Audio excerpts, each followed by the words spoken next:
ਰੱਖੀ ਮੋਢੇ ਰਫਰਤ ਇੱਕ ਰੋਂਦੇ ਬਹੁਤ ਘੈਂਟ ਸੌਂਡ ਚੱਲਦੀ ਨਾਲੇ ਥਰ ਰੱਖ ਲਈ ਕਾਲੀ ਬਾਲਾ ਸ਼ਾਈ ਜਾਣਾ ਏ ਚਾਰੇ ਪਾਸੇ ਚਰਚਾ ਜੀ ਆਈ ਜਾਣਾ ਏ ਚਾਰੇ ਪਾਸੇ ਚਰਚਾ ਜੀ ਆਈ ਜਾਣਾ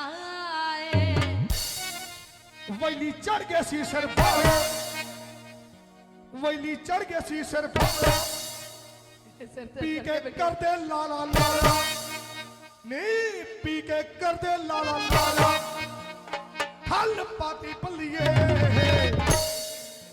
ਇੱਕ ਪਾਸ ਗੱਲ ਅੱਜ ਲਾਤੀ ਬੱਲੀਏ ਇੱਕ ਪਾਸ ਗੱਲ ਅੱਜ ਲਾਤੀ ਬੱਲੀਏ